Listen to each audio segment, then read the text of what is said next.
실바람에 부르르 떠는 나뭇잎 소리에 귀가 간지럽다.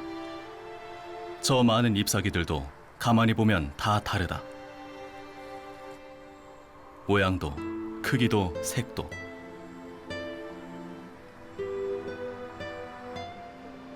어쩌면 조금씩 다르기에 함께 있을 때 더 아름답다. 하지만 한 나무에 다른 잎이 달릴 수는 없다. 다른 것과 틀린 것, 그 차이에 대해 생각해 보려고 한다.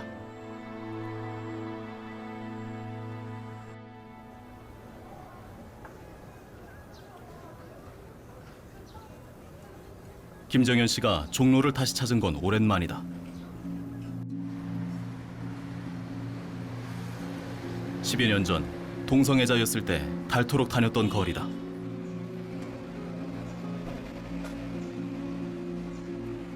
이런데 이렇게 조그맣게 간판이 있고 좀 어떤 곳인지 애매모호한 곳, 이런 데가 동성애자 클럽의 가능성이 크죠. 이런 데에서 많이 모여요. 자기들끼리만 아는 곳.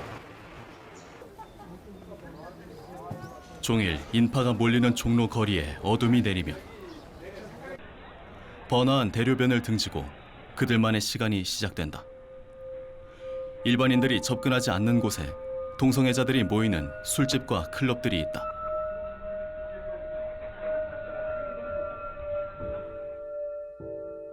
정현 씨도 역시 이런 생활을 즐겼었다. 초등학생 때 어릴 때 이제 그 같은 반 남자애를 보면서 좀 잘생기고 좀 동정심이 있는 남자애를 보면은 되게 성적인 욕구를 느꼈어요. 몸에 대해서 보고 싶고 성기를 보고 싶고. 근데 어릴 때에도 내가 왜 같은 남자한테 이런 걸 느낄까, 이런 게 되게 좀 이상하고 되게 막연하고 그랬었거든요. 근데 그게 자라면서 더욱더 이제 좀 분명해지고 더 성적인 어떤 욕구와 집착이 더 강해지고 그러면서 이렇게 굳어갔던 것 같아요, 그게. 정현 씨처럼 어릴 때부터 동성에 대한 관심이 가는 것을 두고 동성애가 유전적인 요인이 있다고 말한다. 선천적이라는 것이다. 동성애 옹호단체는 유전적인 요인을 이유로 동성애는 자연스러운 것이므로 차별하거나 혐오해서는 안 된다고 주장한다.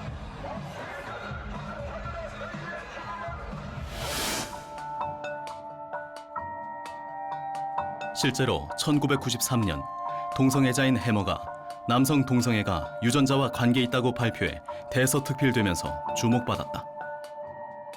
그러니까 이분들은 과학이라는 도구를 통해서 그다음에 논문을 써서 자기 주장을 합니다. 이게 무서운 거예요. 그래서 이 1990년대 초반에 동성애는 유전이라는 논문이 쏟아져 나왔습니다. 예를 들어서 동성애 유전자가 있다. 또 동성애자들은 태어날 때부터 동성애를 하도록 두뇌가 만들어졌다. 또 엄마 뱃속에 있었던 호르몬의 영향에 의해서 동성애를 할 수밖에 없는 몸을 갖고 태어났다 하는 이런 논문들이 쏟아져 나와서 만약에 이제 동성애가 선천적이라면 자기 의지와 관계없이 동성애자가 되었기 때문에 더 이상 그들을 비난할 수도 없고 우리가 동성애를 받아들여야 됩니다. 사실 서구에 동성애 합법화 되었을 때 제일 큰 근거가 뭐냐면 동성애를 어쩔 수 없이 한다. 자기 의지와 관계없이 태어날 때부터 정해졌다. 그렇게 해서 서구 교회까지 받아들이는, 그래서 결국 서구가 합법화되는 큰 영향을 미쳤습니다. 그래서 이 동성애자들은 동성애가 타고났다는 것을 제일 먼저 부각을 시킵니다. 하지만 이후 연구들에서 동성애와 유전자는 상관관계가 없다는 결과가 나오고 있지만 더 이상 사람들에게 이슈가 되지 않았고 동성애 옹호단체는 계속해서 동성애는 유전이라는 주장을 멈추지 않고 있다. 이 동성애자들인 과학자들은 계속 지금도 내고 있어요. 그러니까 이 과학 개념으로 설명이 안 되면 또 다른 과학 개념을 사용합니다. 그러니까 이게 전혀 안 나온다고 말을 하면 안 되지만 지금 계속 나왔다가 또 번복되고 나왔다가 번복되는 것을 반복하고 있다고 보시면 됩니다.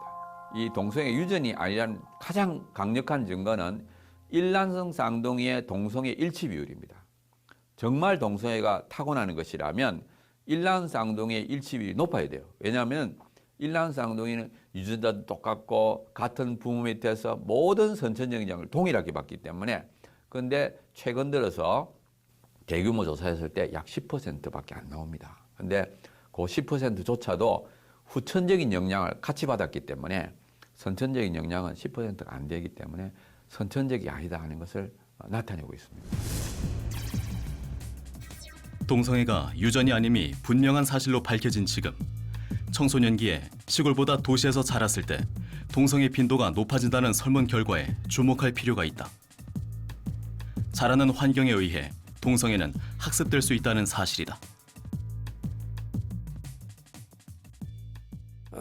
저는 정신과사고 또 인간의 행동이 이제 타고나는 것이냐, 학습된 것이냐, 뭐 선천적이냐 이런 데 이제 관심이 있는 그런 사람인데 지금까지 그 나온 논문을 봐서는 동성애 유전자는 발견될 것 같지 않습니다. 왜냐하면 지금 이제 휴먼 제놈 프로젝트라고 해가지고 인간 모든 유전체 23,000개 유전체를 검색해 본 결과 동성애 뭐 몇천 명, 그다음에 이성애자 뭐 2만 명 하고 비교해서 이 유전자라고 인정할 수 있는 게 발견되지 않았어요.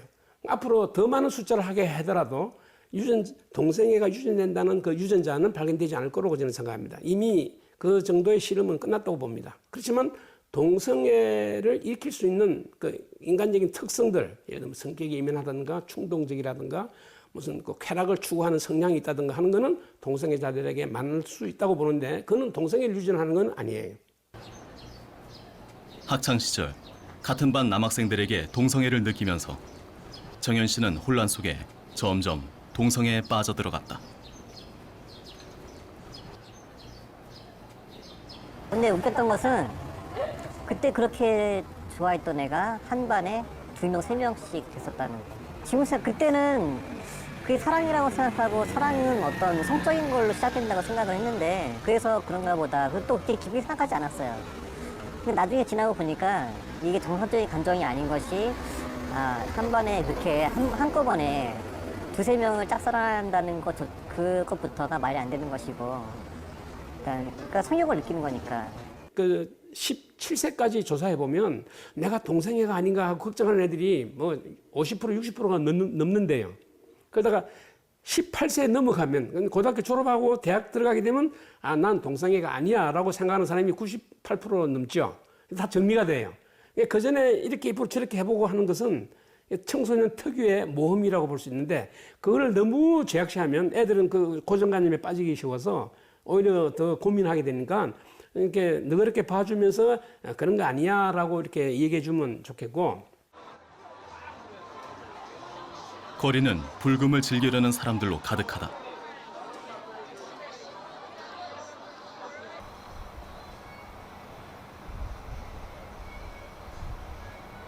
소음을 멀리하고 조금 떨어진 한적한 골목. 정현 씨가 동성애의 이면을 보여주겠다며 연락해왔다. 지금 금요일에서 토요일 넘어가는 시간이니까 지금 시간으로 보면은 한 30분 정도 있다 들어가면 사람들이 많이 와 있을 것 같아요. 종로나 이태원에서 뭐 이렇게 놀고 집에 가기 전에 여기서 한번 이렇게 또 이렇게 즐기러 오는 거니까 약간 늦은 새벽 시간 그 정도에 오시죠. 시간이 흐르자 건물을 드나드는 남자들이 자주 보였다.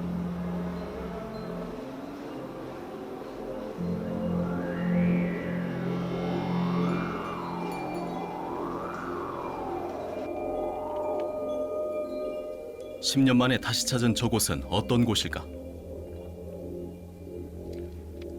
정현 씨가 보여주려는 것은 무엇일까?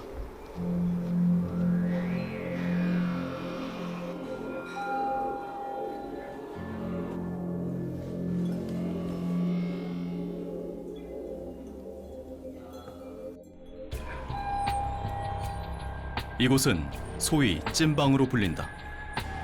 언뜻 찜질방으로 오해할 수 있지만 사실은 동성애자들이 입장료를 내고 들어가 불특정 다수와 밤새 관계를 갖는 곳이다. 정현 씨는 왜 찜방을 공개하고 싶었을까? 분명히요.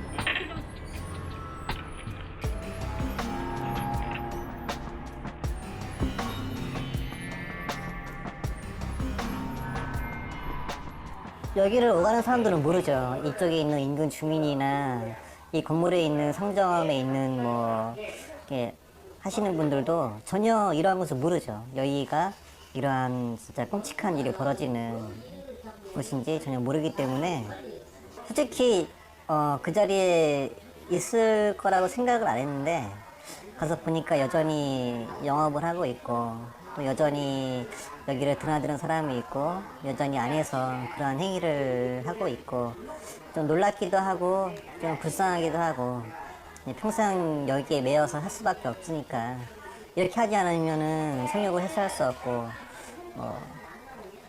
그냥 불쌍하고 좀 예. 보시면 이제 여기서 돈을 내고 들어가는데 저는 예전에 왔을 때는 이제 가운하고 수건을 줬었거든요. 근데 보니까 수건을 2개를 주더라고요. 그리고 왜 가운이 없나 보니까 이제 여기도 이제 많이 달라져서 가운을 입지 않고 좀 여기 이제 입고 다니는 사람들 보는 것처럼 그냥 아래에다가 이 큰 수건만 두르고 이렇게 다니는 거죠. 위에는 이제 벗고. 좀 특이했던 것은 뭐 제 것만 그런지는 모르겠는데 보니까 안에 옷장 여니까 콘돔 2개하고 이제 이렇게 윤활유 젤 같은 게 들어있었어요. 그래서 그거를 가지고 이제 성관계를 해라. 뭐 워낙에 이제 찐방 에이즈 말이 많으니까 네, 이렇게 하면 이제 서로의 몸을 볼 수가 있잖아요. 그래서 자기 식성이 되는지 좀 더 확인을 할 수 있죠. 식성이라는 것은 이제 그 자기가 성욕을 일으키는 어떤 특정한 스타일. 동성애자들은 참 이상한 것이 특정 자기 좋아하는 스타일이 딱 정해져 있어요. 예, 나는 근육질만 좋아한다. 그러면은 근육질 외에 다른 사람에게는 성욕을 못 느껴요. 동성애자들의 가장 큰 특성이 식성이라는 것이다. 한마디로 식성은 외모를 보고 성욕이 생기는 확고한 취향이다. 식성이 통하는 동성애자를 보면 관계를 하고 싶은 욕망이 생기고 관계가 잘 이루어지면 비로소 애정관계가 생기는 동성애자들만의 사랑 방식이다. 일반인들에게 동성애는 일종의 사랑으로 비춰지고 있다. 그들만의 특별한 사랑의 모습은 더 아름답게 묘사돼 심지어 동정심이 생기기도 한다. 하지만 식성이 보여주듯 그들의 사랑은 성욕구의 탐닉이 무엇보다 우선이다. 이성애자들도 이상형이 있지만 이상형이 절대적인 건 아니잖아요. 그냥 깨어질 수도 있고 뭐 그 못 만날 수도 있고 사람과 어떤 마음을 이렇게 형성하면서 관계가 나오는 것이지. 근데 이 동성애자들은 절대적으로 식성 우선이에요. 찐방은 크고 작은 여러 개의 방이 있다. 동성애자들이 찐방을 찾는 목적이다. 컴컴한 복도에까지 감출 수 없는 그들의 욕망이 새어나오고 있었다.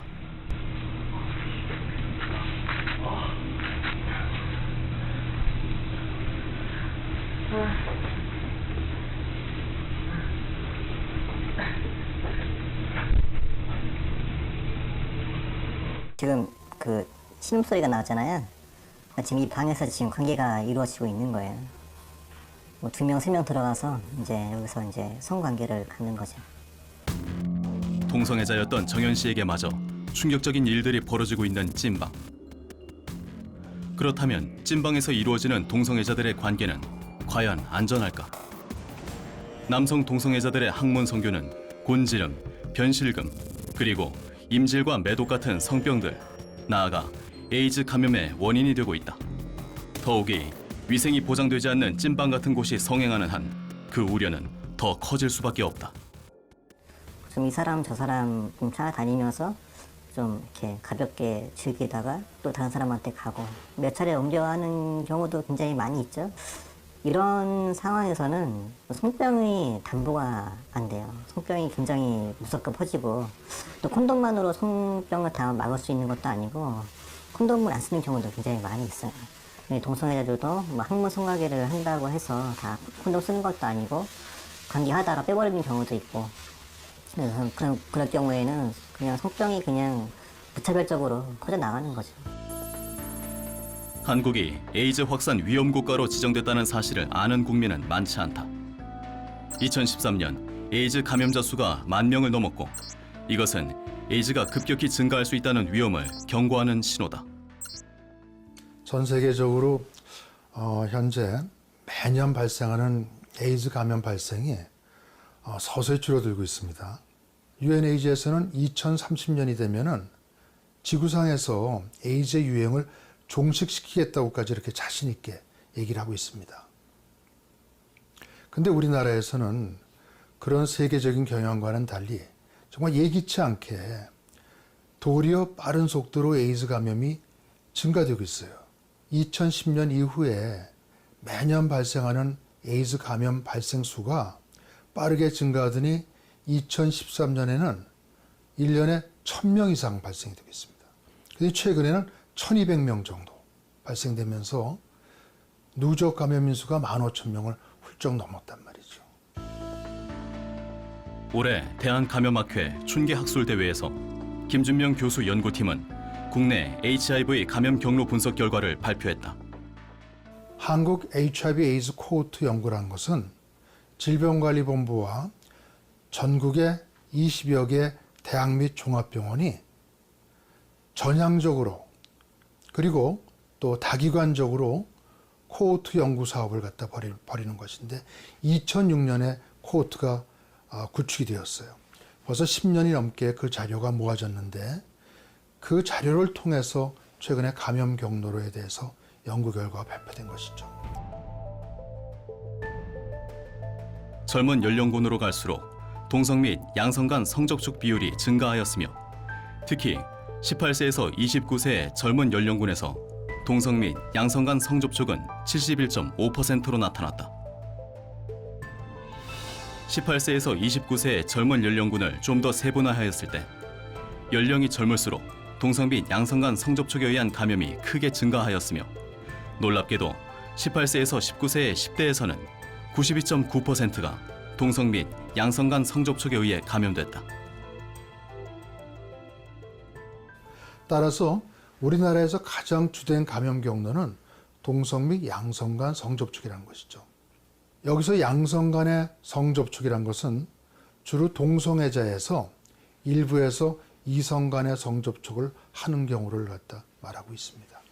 여기서 보면은 젊은 층에서 동성 및 양성 간의 성접촉이 이렇게 높게 감염 경로로서 나타난다는 건 굉장히 우려할 만한 상황인데 정말 젊은이들이 미래의 우리 국가와 사회의 주역임을 생각할 때 이건 우려가 되지 정말 우려가 되는 그런 상황으로 가지 않을 수가 없는 것입니다.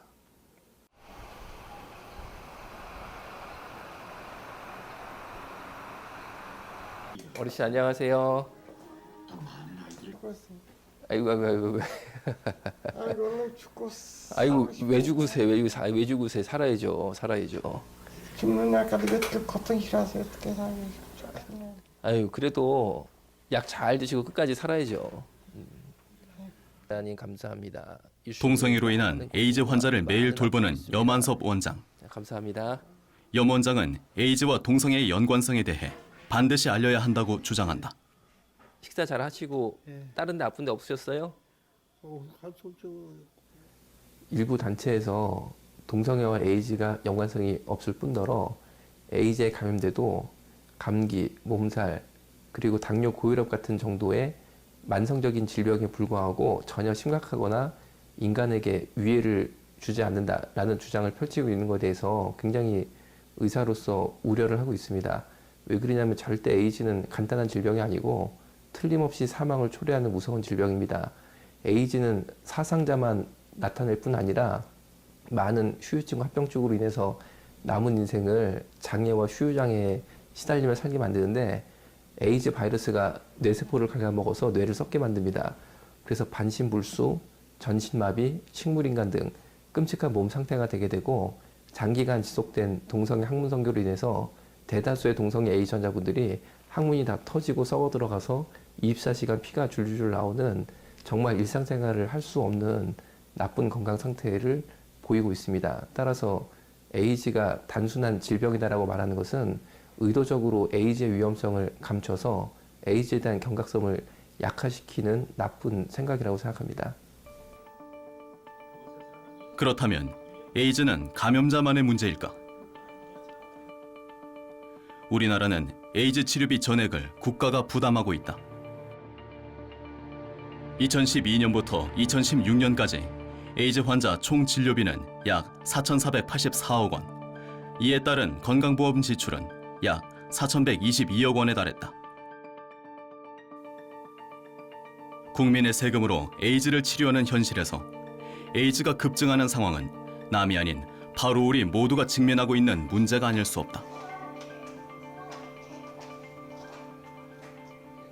이 에이즈의 사회적 부담이라고 하면은 이제 보통은 에이즈 치료비, 에이즈 약값을 많이 생각을 하게 됩니다. 근데 이게 문제가 뭐냐면은 에이즈에 관련되어져 있는 다른 질환들이나 소위 합병증으로 오는 것들 또는 에이즈 바이러스에 감염돼 있기 때문에 면역력이 저하돼서 뜻밖의 또 걸리게 되는 또 다른 병들에 대한 그런 그 추가적인 치료비는 지금 통계되어질 수가 없는 상황입니다. 이게 이렇게 계속해서 지속됐을 때 이걸 다 나라가 감당을 할 수 있으면 좋은데 그렇지 못한 나라들이 생기고 있다는 거죠. 굉장히 에이즈 감염인이라든지 또는 동성애자들의 인권을 강화시키고 있는 나라들조차도 이 금액적인 부분에 있어서는 난관에 이제 처한다는 거죠. 미국 같은 경우에도 40%가 채 안 되는 분들만이 규칙적이고 온전한 치료를 받고 있지 그 외의 분들은 그렇게 적절한 치료를 받지 못하고 어찌 보면 방치될 수밖에 없는 상황까지 갔다는 거죠. 근데 이 에이즈 약값이 지금 문제가 아니라요. 그것은 어찌 보면은 지역적인 문제일 수가 있고 우리가 정말로 신경 써야 되는 것은 에이즈 예방이거든요. 특히 청소년 에이즈 예방. 왜 이런 심각한 문제를 우리는 그동안 접하지 못했던 걸까? 국가인권위원회법은 성적 지향을 이유로 차별하는 것을 금지하고 있다. 소수자를 보호하자는 취지이지만 이에 따라 우리는 지금 뉴스와 방송에서 동성애에 대한 비판적인 의견을 거의 들을 수가 없게 됐다. 동성애와 에이즈에 대한 관련성조차 언급하지 않는다. 그 자체가 혐오와 차별이 된다는 이유 때문이다. 동성애 차별금지법이라는 것이 세계적으로 여러 가지가 있는데 인권 보호, 그다음에 평등 내지 차별금지, 동성혼 합법화 이런 형태로 이루어지고 있고 표면적으로는 동성애자들과 동성혼을 보호하려는 선한 모습을 갖고 있습니다. 그런데 이것을 계속 추진하려고 하는 것은 동성애를 반대하는 사람들을 억제하고 탄압함으로써 실제로는 부도덕한 동성애가 확산되고 반대자들을 억압함으로써 동성애를 무제한적으로 하겠다라고 하는 이른바 성혁명의 큰 글로벌 성혁명의 목적하에 추진되고 있다라고 봐야 됩니다. 전문가의 말처럼 이 조항이 금지하는 차별에 역차별이 존재한다. 이는 성적 지향, 인권, 차별 같은 용어들이 한쪽의 권리를 위해 사용되고 있기 때문이다. 용어의 선점을 통해 건전한 비판이 허용되지 않는 것이다. 그분들은 우리가 누리고 있는 인권을 똑같이 누리고 있어요. 근데 하나 더 누리려고 하고 있어요. 그것이 뭐냐면 과도한 성행위에 따른 학문 성교, 동성간 성행위에 따른 과도한 행복 추구권을 인권이라고 포장을 해놨어요. 우리가 비판하는 것은 그분들이 갖고 있는 인간 본래의 특성, 인간 고유의 권리, 인간 고유의 평등권, 자유권, 행복권, 그다음에 건강을 유지할 수 있는 그 권리들, 표현, 양심, 사상의 자유를 비판하는 게 아닙니다. 그분들이 헌법 제37조 2항을 뛰어넘는 과도한 성행위에 대한 비판을 우리가 하는 거거든요. 그걸 그분들은 이제 인권이라고 보통 포장을 합니다. 그래서 그걸 비판하면 마치 반인권 세력인 양 그렇게 비판합니다. 이번에 만든 법무부의 법은 마침표 하나도 함부로 찍어서는 안 된다는 말이 있다. 많은 바쁜 것들이 있습니다.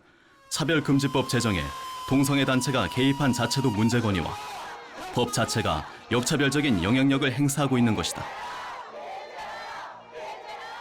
동성애에 따르는 보건적 폐해들, 도덕적 문란들, 재정적인 손실들 이런 것들을 말하는 것 자체를 동성애 차별로 봐서 동성애에 따르는 심각한 재앙들과 폐해들을 알릴 자유를 막아버리고 여러 가지 양심이나 신앙 학문의 이렇게 사실을 기초로 해서 동성애를 반대할 자유조차 박탈해 버립니다. 그래서 실제로는 동성애 반대자 탄압법, 동성애 반대자 금지법을 모습을 갖게 돼서 동성애에 관한 한 반대를 일체 금지하는 전체주의 독재 사회가 초래한다라고 하는 것이 가장 심각한 문제점인데, 이것이 제정된 미국, 그다음에 영국, 독일, 프랑스 같은 나라를 보면 동성애 반대 의견을 표명했다는 이유로 의사 상담사들이 자격이 박탈되고, 이런 의견을 냈다는 이유로 회사에서 징계 해고가 되면서 고용이 되고, 그다음에 이것을 주례를 거부하고 동성애 반대 의사를 표명했다고 해서 민형사 제재를 당하는 일들이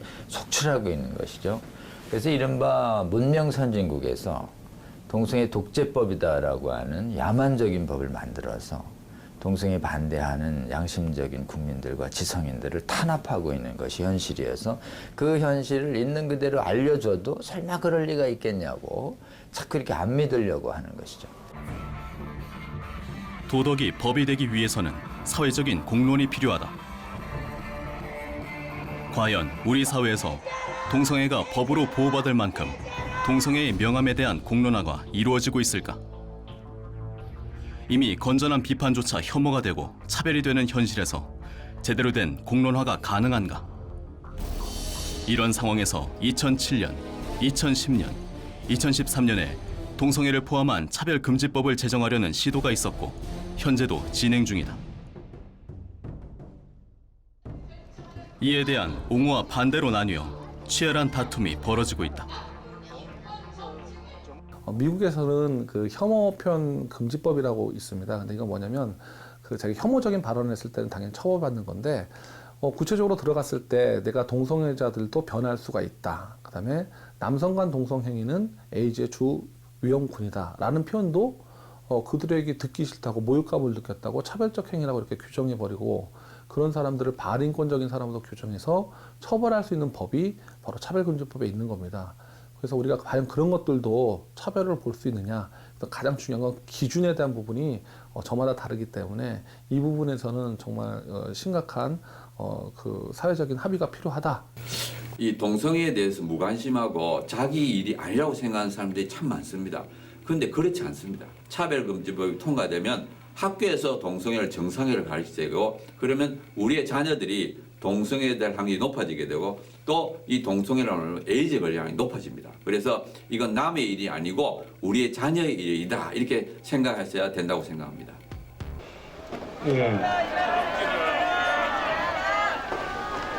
네, 먼저 우리 기자회견을 앞서서 저는 군대 내 동성 간의 성행위를 처벌하는 군형법 92조 6항을 폐지하는 것을 반대합니다. 우리나라는 동성애 금지 국가가 아니다. 하지만 반드시 필요한 곳에선 동성애를 금지하고 있다. 바로 군대이다. 자, 작년 2017년 말까지 돼도요, 벌써 뭐 200건 이상이 넘어갈 정도로 엄청나게 군대 내 성폭력 건수가 최근에 급증하고 있습니다. 병사들 간의 동반입대 제도라는 게 있습니다. 동반입대 제도는 원래 부대에 새로 전입 가는 사람들의 불안감을 해소하기 위해서 서로 환경의 어려움 때문에 같이 동반입대라고 했는데, 지금 게이들끼리 자기들끼리 입을 맞춰 가지고 같은 부대에 이제 전입해서 가는 겁니다. 그러면 초소에서 또 근무서다가 또 내무반에서 생활관에서 이렇게 동성과 성행위를 하는 이런 유형도 지금 계속 발견되고 있는 그런 사례입니다. 그 다음에 이제 가장 최근에 많이 유행하고 있는 게 앱을 통해서 서로 인접 부대끼리 또 안 그러면 지역 간에 이렇게 하는 사례인데요. 문제는 상급자에 의해서 하급자에 의해서 이렇게 성폭력으로 강제적으로 해준다는 것은 좀 그래도 밝힐 수 있는데, 문제는 자기들끼리 합의에 의했다고 하면서 밝히는 그런 경우입니다. 근데 이제 군대라는 특수한 조직을 해보면 군대에서는 합의라는 존재 자체가, 합의라는 말 자체가 거의 성립이 안 되죠. 왜 그런가 하면 군대는 일단 환경이 일반 사회하고 틀리게 이거는 계급 사회입니다. 아무리 잘해주고 합의해야 한다 할지라도 그것은 이력에 의한 학문 이력에 의해서 할 수밖에 없다는 것이죠. 하지만 군대 내 동성애를 금지하고 있는 법을 바꾸자는 움직임도 있다. 군 인권센터에서는 부대 내 동성애 행위를 한 군인에 대한 처벌이 이루어지자 인권 침해라고 규탄하고 군형법 조항을 바꿀 것을 요구하고 있다.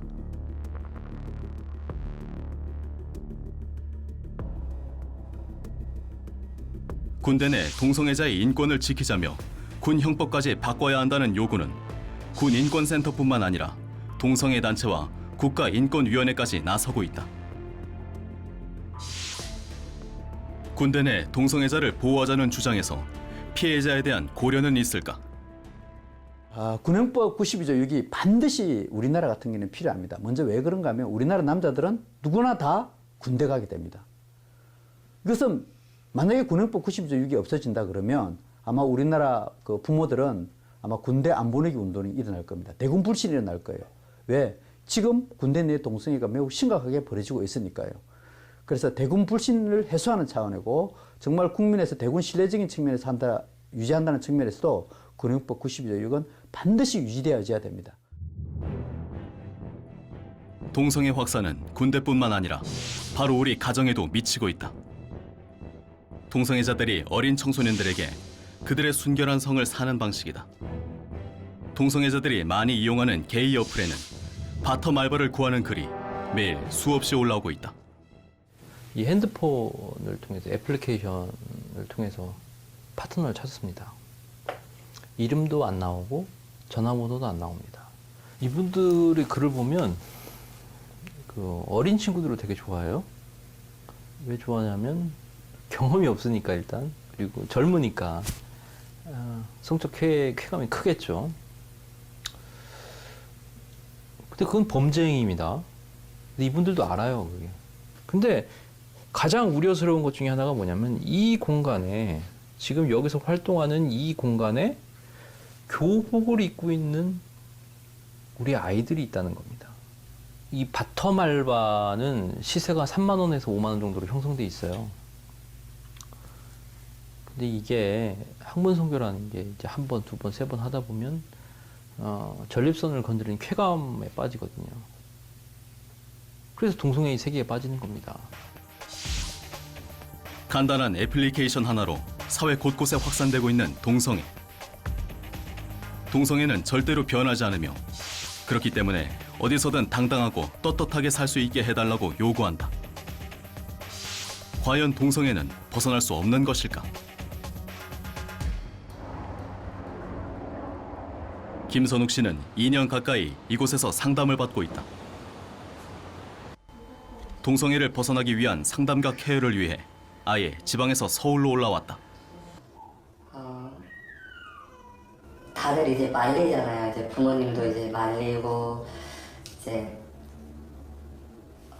지금은 이제 아니지만 이제 원래 우리나라 정서상 이제 동성애는 좀 약간 꺼려하는 그런 것이 있잖아요. 저도 그런 게 이제 그런 거 알다 보니까 이유 없이 그렇게 어른분들이 이렇게 반대하고 그런 건 아닐 텐데 그런 생각도 했었고.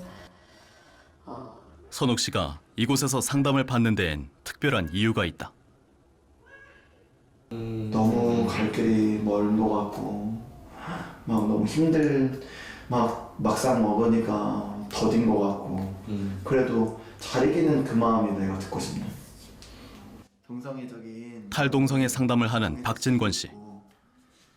그도 에이즈까지 감염될 만큼 오랜 동성애자였다. 몇인 것 같아. 이제 다 날아간 것 같아. 그래서 동성애자를 이해하고 왜 동성애를 벗어나야 하는지 누구보다 잘 알고 있다. 내 스타일인 거야. 그리고 나도 마음이 바꾸나 지금도 막 그랬었어. 힘든 노력 끝에 동성애를 벗어났을 때 자신의 과거를 숨기고 싶기도 했다. 하지만 그는 탈동성애를 돕기 위해 일하는 걸 선택했다. 동성애가 선택이듯 벗어나겠다는 선택을 한 사람들에게 의지를 잃지 않도록 용기를 주려고 한다. 자기야, 큰애는 괜찮아? 이제 안 울어? 조금 달래지면은 여기 합주실로 올래? 왔어?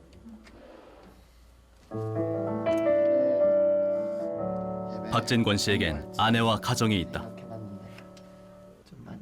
탈동성애를 하더라도 정상적인 가정을 꾸리는 건 쉽지 않은 일이다. 우리 아내고 세상에서 가장 아름답고 착하고 남편을 이해해주고 뭐 아시겠지만 그러한 과거에 대해서 전혀 저에게 스트레스 준 적도 없고 그런 것들이 아무것도 아니라고 말하는 우리 사랑스러운 아내이고 또 자녀가 둘이 있는데 큰애는 너무 잘생겼고 정말 어떻게 이렇게 잘생겼는지 세상에서 연예인 시켜야 될 것 같아요. 그리고 둘째는 태어나면서부터 웃은 것 같은데 지금 돌이 지났는데 항상 스마일맨이에요. 근데 고민이 없지는 않았죠. 근데 이제 우리 신랑이 다시 그 생활에 돌아갈 것에 대한 두려움은 없었고 이제 걱정된다면은 우리 2세가 건강할 수 있는가 그리고 또 신랑이 건강하게 또 오래 함께 할 수 있는가. 그러니까 신랑 안에 있는 의지가 너무 확고했기 때문에 그러니까 그거를 너무 이제 신뢰할 수 있었고 그래서 많이 어렵지 않았어요. 그 부분들이 같이 이겨나갈 수 있을 거라고 생각했고 또 이 사람이면 할 수 있겠다라는 믿음도 있었고요. 서로를 믿고 단단한 가정을 만들어가는 부부의 모습은 그 자체만으로도 주변에 많은 힘을 주고 있다.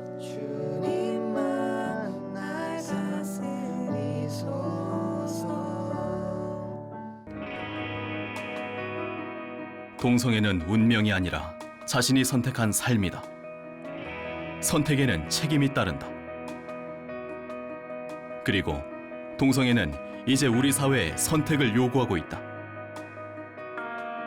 동성애를 찬성한다고 선택했을 때 역시 그 책임이 따를 것이다. 동성결혼 합법화는 선진국 사례에 보면 그것으로만 끝나지 않는다. 근친상간, 소아성애, 어린아이랑 성행위하는 것, 동물과 성행위하는 수간까지도 이어져 다 합법화가 돼서 유럽은 지금 여러 나라가 수간 매춘이 합법화가 된 겁니다. 프랑스 같은 경우도 처음에 2013년 동성결혼법이 나왔을 때 국민들이 무관심하게 자기네들 좋으면 하라지 하고 관심 없어서 통과됐는데 14년부터 자녀 교육에서 동성결혼이 이제 지지되고 수업 시간에 가르쳐주고 막 그러니까 뒤늦게 부모들이 반대했지만 뒤집지를 못했습니다. 우리나라에서 최근에 어떤 모 중학교에서 사회 시간에 성적 소수자가 나왔다고 활동을 해보라 그랬더니 아이들이 그 손을 잡거나 어떤 키스를 하려고 해가지고 학부모들이 깜짝 놀라서 항의했던 것이 있습니다. 그래서 이런 점들에 대해서는 저희가 좀 일반 학부모들은 도저히 받아들일 수 없다. 그런 어떤 생각 때문에 법제화가 돼서 학교 교육으로 옮겨지는 것은 우리가 결코 용납할 수 없다. 이렇게 말씀드리고 싶습니다. 동성애자들은 소수의 목소리를 억누르지 말라고 주장한다. 하지만 대한민국은 아직 동성애에 대한 진실과 오해에 대한 충분한 의견 수렴이 되어 있지 않다. 우리는 지금 동성애에 대한 선택과 책임의 기로에 서 있다.